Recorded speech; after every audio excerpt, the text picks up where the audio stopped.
enfin trouvé Sissi. Salut Maxime! Salut Sissi. Comment tu vas? Ça va, au top. T'as fait bonne route? Super.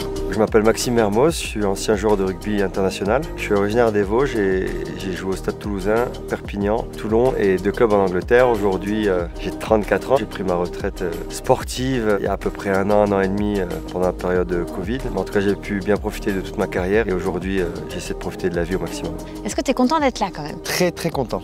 Bon, il y a un terrain de jeu plutôt pas mal.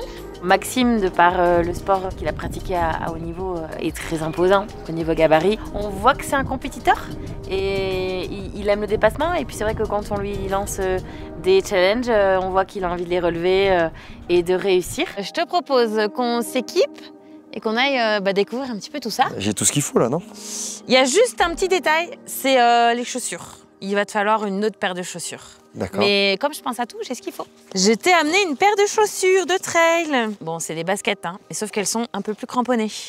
Tu vois? D'accord, c'est pour ma sécurité. Exactement, C'est très pour gentil. éviter que tu tombes. C'est Donc gentil. tiens, en plus, c'est du 45, donc c'est ta taille. C'est parfait. Voilà, Bah, écoute. tu chausses ça et on y va? Allez, c'est parti. Allez. Let's go. La place de la course à pied, ouais, c'est vrai que jusqu'à l'âge de mes 15 ans, c'était inexistant. C'est pas un style d'effort qui m'attirait. Et par la force des choses, pour la préparation physique, en tout cas pour le rugby, il y a une obligation de foncier, de course. Et c'est comme ça que j'ai pris goût. Et c'est pour ça que courir avec un décor qui permet de voyager, c'est un peu des prétextes pour faire des choses. Donc je prends plaisir aujourd'hui à courir, même si j'ai toujours une appétence pour les sports co. Ça faisait plaisir de voir qu'il s'est donné à fond pour essayer de prendre les conseils, de progresser et puis de s'améliorer. Et puis tout ça toujours dans un esprit très blagueur. Voilà, c'est quelqu'un qui est drôle et qui sait toujours mettre de la bonne humeur. Et voilà, ça fait plaisir parce que c'est jamais très sérieux, mais en même temps, on sent qu'il met quand même du sérieux et de l'investissement dans ce qu'il fait. Ah, j'aime bien le concept parce que dès qu'il y a un truc à faire, je suis toujours partant déjà. Par principe, j'aime découvrir aussi des nouvelles choses. Et puis là, je trouvais que c'était faire une petite parenthèse et rencontrer déjà une professionnelle et de voir un peu de l'intérieur et puis passer un bon moment. Et c'est vrai que je suis jamais venu dans ce coin-là, donc c'est un peu de curiosité et pour prendre du plaisir avec vous. Bon, pas mal, hein? Oui? T'as fait ça toute ta vie, en fait? Non, pas du tout. Tu cours sur du plat d'habitude ou tu fais un peu de vallonné? J'aime bien le vallonné, j'aime bien la course en côte parce que ça permet de faire des efforts intenses et sur un temps assez court. Ouais. Parce que j'aime pas courir 1 heure ou 3/4 d'heure, à part si le paysage est vraiment beau, mais je recherche plus moi la performance que la promenade. Et comment tu t'es senti sur les parties techniques? T'étais à l'aise? Écoute, j'ai un petit peu plus de poids que toi à soulever et à amortir, donc c'est un peu plus complexe. Mais non, on sent qu'il y a beaucoup de technique, donc j'essaie de faire un peu au feeling, mais je suppose qu'il y a des règles à respecter. Il y a des petites techniques, ouais. C'est vrai que souvent dans les pentes comme ça un peu raides, on a un peu d'appréhension et on a tendance, tu vois, à se mettre un peu en arrière et sur le talon. Et c'est surtout ce qu'il faut pas faire, parce que quand t'es un peu crispé et un peu en arrière, c'est là que tu vas glisser. Donc il faut plutôt se mettre en avant de la pente et avoir des pas plus en fréquence.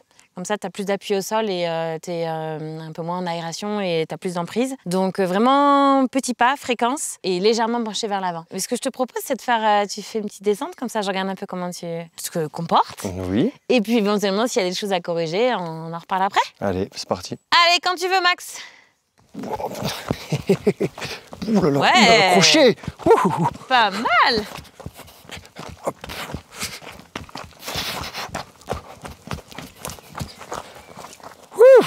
Eh, tu t'en sors pas mal du tout, franchement, pour quelqu'un qui a pas trop l'habitude. À la base, je suis pas forcément de très bons conseils pour descendre parce que moi, je suis la première à me gameler.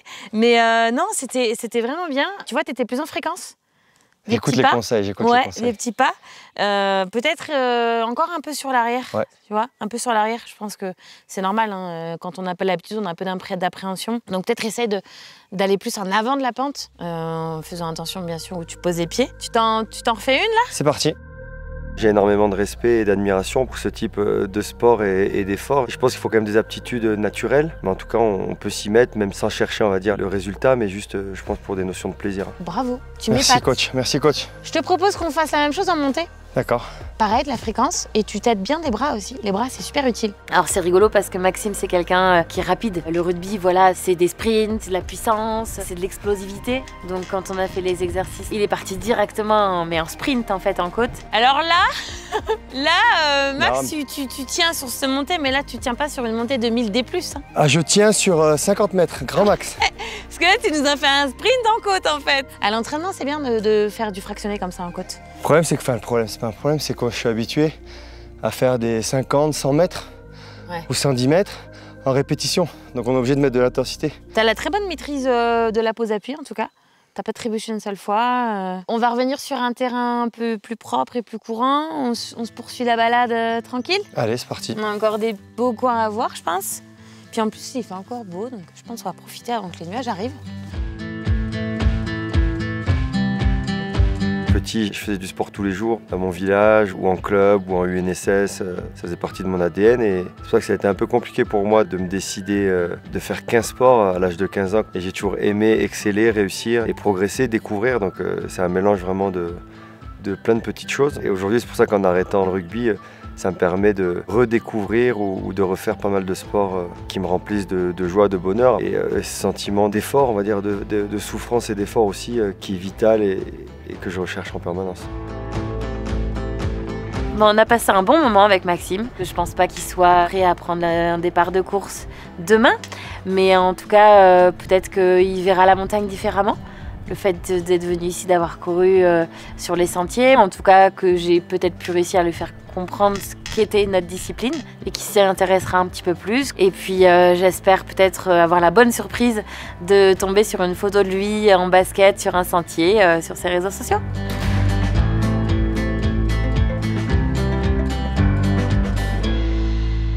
Bon alors, est-ce que tu as passé une bonne journée, Max? Très très bonne, une journée agréable, donc non, très content. Ouais, on a été gâtés. Et après, toi, donc tu me disais que c'était pas trop dans tes habitudes de courir, en tout cas de t'entraîner sur ce genre de terrain.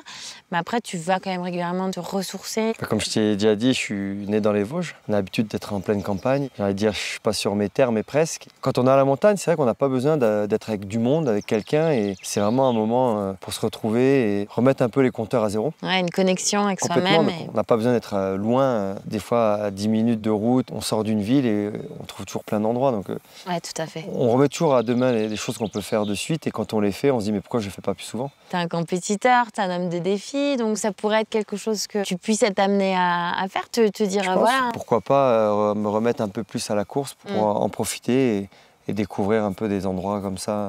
Il y a pas mal de rugbyman qui se mettent à faire des triathlons ou des semi-marathons déjà. Et on voit, c'est des semaines, des mois de préparation. Nous, au rugby, jouer un match, c'est pas ça qui est compliqué, c'est de préparer, de s'entraîner au quotidien. C'est des mois d'entraînement, des années d'entraînement pour arriver... Ton objectif. L'objectif, c'est pour prendre du plaisir, pour pas subir, donc il faut être préparé. C'est aussi, comme tu dis, les aspects techniques pour faciliter l'effort et être un peu plus performant. Mais pourquoi pas me remettre un peu plus à la course pour en profiter et découvrir un peu des endroits comme ça. Le rugby, c'est complètement terminé pour toi? Oui, apparemment, c'est fini. Je vais avoir 35 ans en août. J'ai commencé le rugby, j'y ai 3 ans et demi. Ouais. On ne me demande pas pourquoi, c'était comme ça. Je voyais mon papa, mon frère y aller. J'avais envie d'y aller. Puis des fois, tu te poses pas la question, tu as l'impression d'être fait pour ça. Toi, tu n'as jamais réfléchi, on t'a jamais appris à faire certaines choses. Tu le fais soit instinctivement ou soit par mimétisme. Je continue à rester dans le rugby de différentes manières, que ce soit pour des petits, des plus grands ou aider, que ce soit des fédérations. Mais le rugby au sens strict, c'est-à-dire s'entraîner tous les jours, préparer les matchs. Voilà, le quotidien du rugbyman est fermé. Il y a quand même des séquelles physiques. Ouais, si tu nous en parlais, c'est impressionnant. Qu'on ne se rend peut-être pas trop compte, et il y en a de plus en plus. On voit des joueurs, même à 27, 28 ans, mettre un terme à leur carrière parce qu'ils se rendent compte que s'ils continuent, ils ne pourront même plus vivre normalement avec leur famille et leurs enfants. Donc, non, je suis content. Ça, c'est quelque chose qui t'a fait peur à un moment donné? Oui, parce que c'était en 2017, problème de santé, je ne pouvais même plus me lever de mon lit. Donc, quand on me posait la question, quand est-ce que je rejoue, je me suis dit, c'est surtout... est-ce que je vais pouvoir revivre normalement? Donc, c'est le risque du métier, on le sait, mais toi, c'est ce côté aventure, découverte, dépassement de soi qui, je pense, qui anime un sportif de haut niveau. Donc, ouais. Après, on est toujours dans ce juste équilibre de ne pas pousser la performance à l'extrême, et là, c'est là où tu mets en danger ta santé. Et on le voit, nous aussi, sur l'ultra-trail, les distances toujours plus, tu vois. Je pense que tout sport qui est poussé à l'extrême peut aller dans cette direction de... attention danger. T'en es pas encore là si tu te lances sur un trail. Moi, je te conseille de commencer par un petit truc tranquille, un 20-30, tu vois, en nature, où tu vas faire des petits dénivelés. Et puis après, si ça te plaît, naturellement, tu auras envie d'essayer autre chose. Parce que quand on sort quelqu'un de sa zone de confort et qu'on l'emmène dans un endroit inconnu. On se dit peut-être que ça va être une contrainte. Moi, j'avais peur qu'il passe un mauvais moment ou qu'il se blesse. Donc rien que qu'il me dise qu'il avait passé un bon moment, une belle journée, qu'il avait pris du plaisir, pour moi, c'était déjà tout gagné. Et dans tous les cas, c'est une expérience de plus pour lui. J'ai aucune prétention de faire une course un jour, mais en tout cas, d'en faire un peu plus, ça fait partie des objectifs de vie. En tout cas, ça a été un plaisir de partager cette journée avec toi. Merci pour cette journée, ton investissement, ta bonne humeur. Allez! Merci beaucoup, Sissi.